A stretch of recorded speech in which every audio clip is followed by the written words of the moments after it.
అందరికీ నమస్కారం. Welcome back to our channel విజేత స్టడీ సర్కిల్. ఈరోజు మనం ఈ వీడియోలో ఆంధ్రప్రదేశ్ ఉద్యోగులు మరియు పెన్షనర్ల ఫిబ్రవరి జీతాలు పెన్షన్లకు సంబంధించిన సమాచారం చూద్దాం. అంతకంటే ముందుగా మన ఛానల్లో ఉద్యోగులు మరియు పెన్షనర్లకు సంబంధించి జీతాలు, పెన్షన్లు, డిఏ, పిఆర్సీ, సర్వీస్ మ్యాటర్ సంబంధించి ప్రతి అంశాన్ని వివరిస్తూ విశ్లేషణ చేస్తూ 100% ఖచ్చితమైన తాజా సమాచారంతో వీడియో చేయడం జరుగుతుంది. అలాగే అందరికీ జీతాలు, పెన్షన్లు జమ అయ్యే వరకు ఎప్పటికప్పుడు తాజా సమాచారంతో వీడియో చేయడం జరుగుతుంది. అలాంటి వీడియోస్ కావాలనుకుంటే మన ఛానల్ సబ్స్క్రైబ్ చేసుకొని ఫాలో అవ్వండి. మీకు తెలిసిన వారికి తెలియచేయండి. అలాగే మీరు లైక్ చేసిన తర్వాత అక్కడ హైప్ అని కనిపిస్తుంది, దాని మీద మీరు టచ్ చేసి ఓకే చేసినట్లయితే మనకి ఎక్కువ మందికి చేరే అవకాశం ఉంది. ఇక ఆలస్యం చేయకుండా మన వీడియోలోకి వెళ్దాం. మనకి నిన్న మధ్యాహ్నం లేదా సాయంత్రం నుంచి బిల్లుల్లో కదలిక వచ్చింది.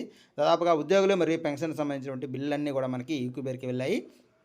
కానీ గత నెలలో చూసినట్లయితే మనకి ఈ నైట్కి అర్ధరాత్రి సమయానికి పూర్తి స్థాయిలో బ్యాచ్ నెంబర్స్ అలాట్ అయ్యాయి. అలాగే ఉదయం 7 గంటల ప్రాంతం నుంచి జమ కావడం కూడా ప్రారంభమైంది. అయితే ఈ నెల చూసింటే దానికి భిన్నంగా ఉంది. ఇంతవరకు ఎక్కువ మంది ఇలా ఉన్నటువంటి బిల్లు ఈక్యూబేర్లో ఉన్న బిల్లు అలాగే ఈక్యూబేర్లో ఉన్నాయి. ఇంకా బ్యాచ్ నెంబర్స్ అక్కడక్కడ కొన్ని బిల్లులకి మొదట్లో అప్రూవ్ చేసినటువంటి అలాగే కొన్ని డిపార్ట్మెంట్కి సంబంధించి మాత్రమే కొన్ని బిల్లులు కేవలం ఒక 1 or 2% బిల్లు మాత్రమే బ్యాచ్ నెంబర్స్ అలాట్ అయ్యాయి. అయితే ఇంకా అన్ని బిల్లు కూడా మనకి ఈక్యూబేర్లో ఉన్నాయి.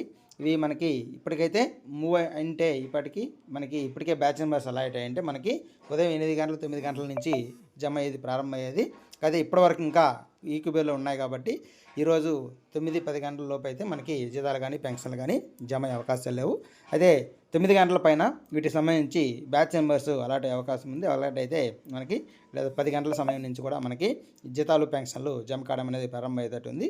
కాకపోతే ఈ ఈక్యూబేర్కి వెళ్ళి అన్ని బిల్లులు మూమెంట్ వచ్చింది కాబట్టి ఈరోజు సాయంత్రానికి పూర్తి స్థాయిలో జీతాలు పెన్షన్లు ఏమైనా టెక్నికల్ ఇష్యూ ఉంటే తప్ప మిగతావన్నీ కూడా జమ అయ్యే అవకాశం ఉంది. మనకి 10 గంటల సమయం నుంచి జీతాలు జమ అయ్యే అవకాశం ఉంది.